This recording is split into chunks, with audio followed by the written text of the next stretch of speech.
สบายดีพี่น้องโอ้ยสัญญาณกันว่ามีคลิปมาก็หลายเต็มอยู่โฟนนี่ก็บ่ได้ตัดบ่ได้ต่ออีหยังช่วงนี้ก็บ่ได้ค่อยได้เน้นอันโพสต์คลิปอีหยังหลายเงินก็ตกเป็นแถวอยู่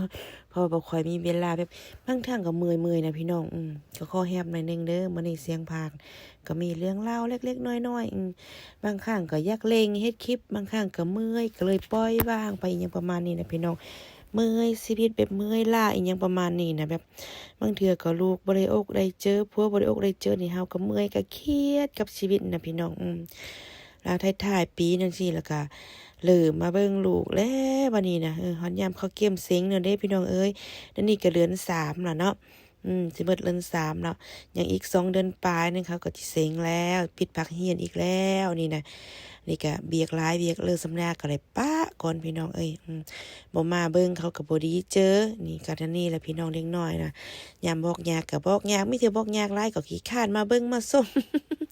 ก็จังซี่น่ะมีเสื้อก็ท้อพี่น้องเอ้ยคือช่วงนี้ฉันยังบ่ค่อยได้โพสต์คลิปอีหยังฉันยังเมื่อยอีหลีอ้อหลอแล้วเมื่อยแบบเมื่อยแล้วก็ท้อแท้ท้อว่าแบบเมื่อยจนอยากกลับเรือนกลับศาลกลับบ้านกลับเมืองลาวอีหยังประมาณนี้นะพี่น้องฉันยังก็สิทายไปลาวไปนั่นนี่น้อยหนึงก็คือว่าโอ้ชีวิตคนเฮาอันมันบ่ได้ง่ายมันบ่ได้ง่ายนี่พี่น้องเอ้ยฉันก็จะสู้ชีวิตอยู่นี่คันเฮาจิตใจบ่ได้ดีบางคนก็เว้าว่ามาประชดประซ้ำฉันยังว่าฉันยังอดดีฉันยังอ้างก็ว่าอ้างเก่งไผบ่เก่งสิไปอยู่ใดบ่ฉันยังอยากถามคำเดียวพ้นเดียวพี่น้องเลี้ยงลูก3 คนฮอบไปฮอบมาเบิ่งนี่ไปก็เลยก็นอนรับนั่นเปไปเปมาเยอะๆหนักๆแต่เกิดมา2 คน3 คนบ่เคยปะบ่เคยทิ่มลูกจักเทื่อบางเทื่อก็อันนั้นคนประชดประชันอันนั้นอันนี้ฉันยังบ่ได้สนบ่ได้แคร์เด้อฉันยังบอกตรงๆว่าฉันยังบ่ได้ขอเงินผู้ใดมาเลี้ยงลูกฉันยังหาเองเซ้อเองลุยเองสู้เองทนเองทุกอย่างเนาะบางคนก็อันนั้นอันนี้บุดบันบึดนั้นบึดนี้ซบเบะซบบึดฉันยังบ่ยอมรับในที่ฉันยังที่ว่าฉันยังสู้ชีวิตอีหยังประมาณนี้นะบางทีก็คนไกลตัวเฮาเองนี่แหละแต่ว่าฉันยังบ่สนไผรับบ่ได้ก็ออกไปไกลๆฉันยังบอกแล้วว่าบ่ต้องมาทนอีหยังสิมาทนแบบรำคาญอีหยังฉันยังนี่นะฉันยังตัดสินใจแล้วฉันยังจะยืนด้วยตัวเองรำแข้งรำคาตัวเองแต่โดนแต่ใดล่ะตัดสินใจฉันยังบ่ตัดสินใจฉันยังบ่มายืนทุกข์ยืนยากไว้คนเดียวแบบนี้หรอกหลายเส้นทางที่ให้เฮาเลือกแต่เฮาก็เลือกที่จะเลี้ยงลูกด้วยตัวเองนะพี่น้องมันบ่ได้ง่ายอีหลีพี่น้องเอ้ยคิดว่าเฮาวันก็มีแบบพื้นฐานความลำบากของเฮามาแต่น้อยซอกอยู่หากินด้วยน้ำแข็งน้ำคาตัวเองแบบหากินตามธรรมชาตินะนั่นแหละมันเป็นแบบพื้นฐานของเฮาแบบอดทนสู้ได้ทุกอย่างลำบากเฮาก็อยู่ได้นะพี่น้องก็ถึงว่ามันแบบบ่มีน้ำบ่มีไผก็อยู่ได้ประมาณนี้นะความหมายสัญญานะผ่านมาสัญญาบ่ถึงขั้นว่าบ่มีน้ำบ่มีไผมีอยู่บางครั้งนี่ก็เช่นว่าบ่ได้ซื้อเช่นว่าบ่ได้ซื้อฮีตบ่ได้ซื้อแบบ AC จังซี่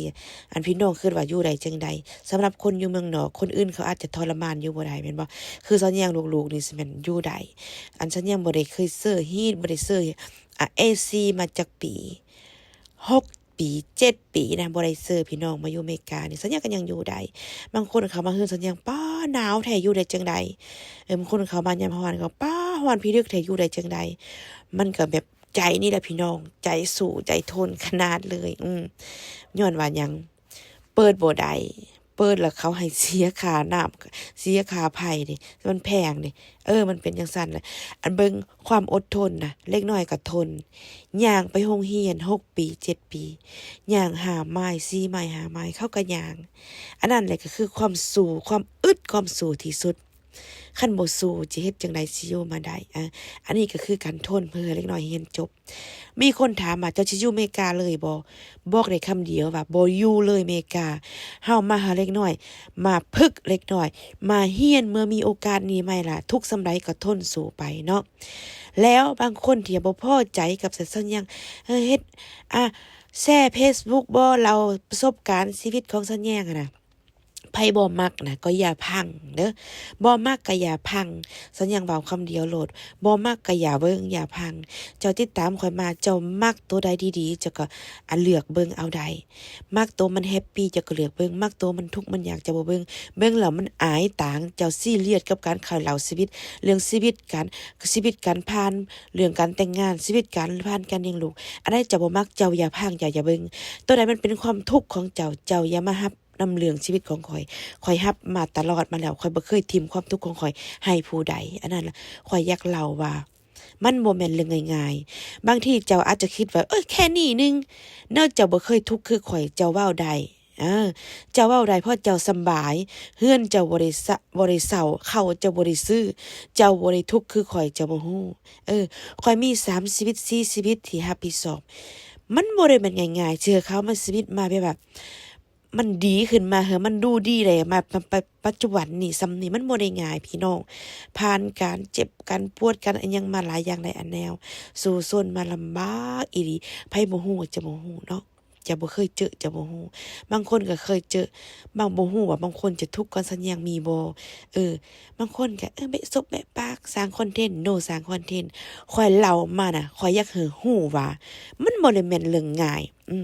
การที่เอาผัวมาหลายคนนี่มันบ่ได้แม่นเรื่องเล่นๆย้อนว่ามันเฮานี่บ่รับใดกับสิ่งที่ว่ามันเรื่องแบบนั้นเฮาปล่อยมา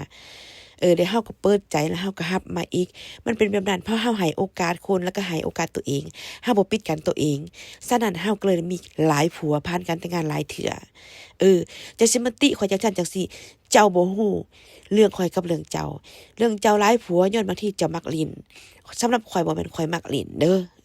ข่อยบ่แม่นข่อยมักลิ้นข่อยอยากมีชีวิตครอบครัวที่ดีข่อยก็เลยไปเปิดโอกาสให้เจ้าเมื่อเจ้าได้ค่อยมาแล้วเจ้าบ่เพึงพอใจเจ้าก็ไปก็แค่นั้นค่อยบ่ลืมบ่ล้างเจ้าแบบเม็ดใจแล้วอีหยังประมาณนี้นะข้อยอยากอธิบายแบบนี้ให้ทุกคนที่ว่ามันรังเกียจข้อยนะรังเกียจข้อยว่าข้อยเคยผ่านผู้ชายมาหลายคนเขามีผัวหลายนะข้อยจะบ่รับผู้ชายคนนั้นเด็ดขาดโอเคแล้วข้อยก็จะตัดผู้ชายคนนั้นออกจะบอกเกี่ยวบ่ยุ่งบ่เกี่ยวอีหยังกับเขาจังซี่นะแบบดูถูกตลอดที่การเฮาสู่ชีวิตมาตลอดจังซี่นะแบบเห็นด้อยค่าเงินหน่อยของเฮาจังซี่นะแบบเงินส่ำนั้นบ่แม่นส่ำนั้นเด้อเงินเท่านี้แบบทางชีวิตข่อยมันอดออมมาบ่สิ้นเปลืองบ่ฟุ่มเฟือยบ่ซื้อเครื่องแพงบ่ช้อปปิงบ่กินของหรูบ่อยู่แพงจังอยู่ได้มาส่ำนี้น้ำบ่มีซื้อเอามาต้มเอาข่อยต้มน้ำประปากินได้พี่น้องพังเบิ่งชีวิตสันยังบ่ได้แม่นง่ายๆถ้าพวกเจ้า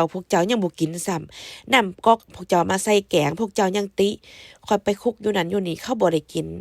ไปแต่งกินอยู่วัดอยู่ว่านี่ค่ะเอาน้ำกระตุกน้ำดื่มที่มันสะอาดที่ว่าซื้อมามีราคาแพงมา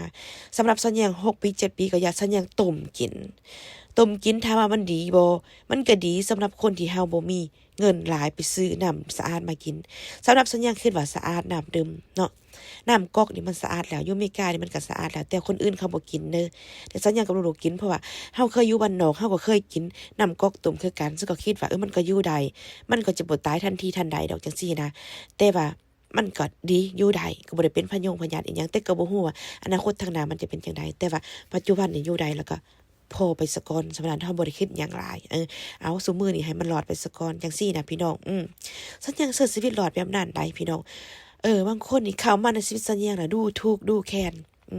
เงินสำนั้นนึงมาอวดดีอวดเก่งมันบ่ได้สำนั้นนะพี่น้อง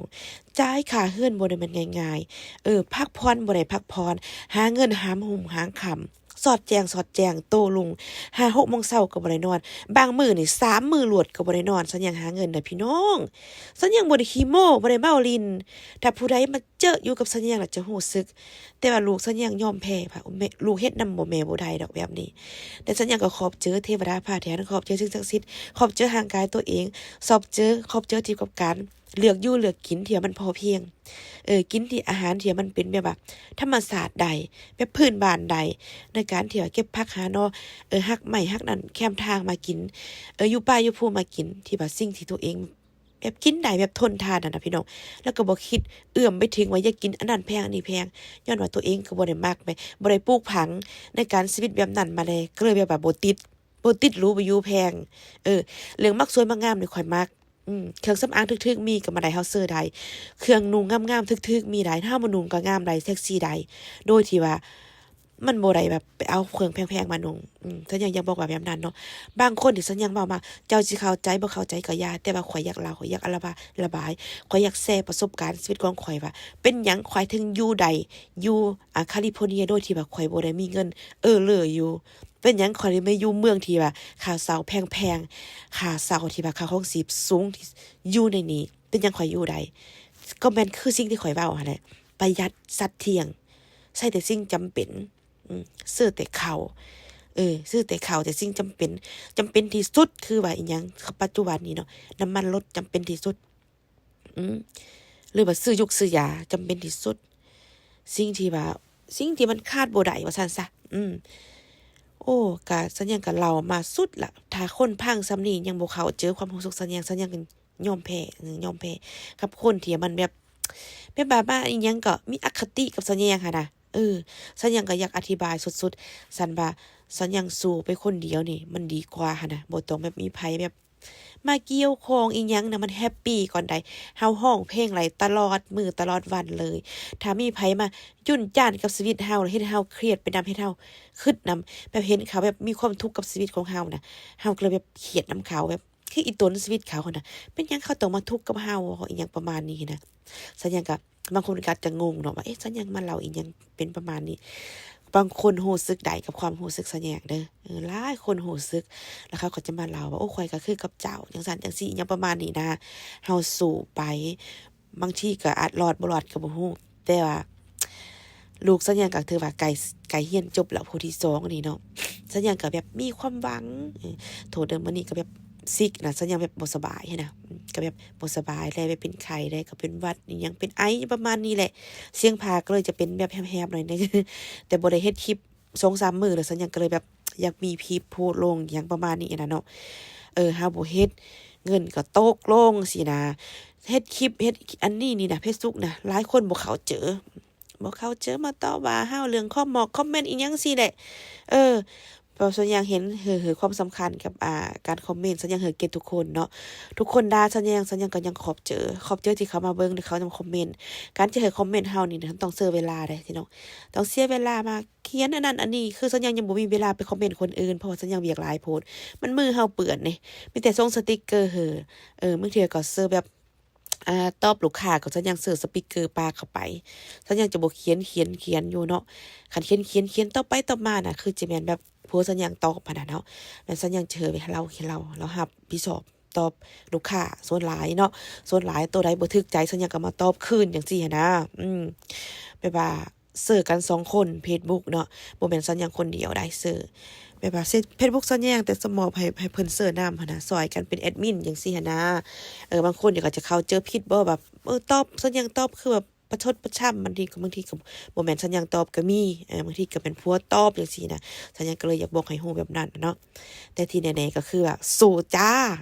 สู้ต่อไปไผสิว่าต่อยาไผสิว่าอันใดก็ยาสัญญังขอสู้สุดใจเลยพี่น้องเนาะก็หวังว่าคนที่มันเป็นมีอคติกับสัญญังจะเข้าใจเนาะบ่เข้าใจก็แล้วแต่เนาะอันนี้มันคือชีวิตของข่อยเด้อ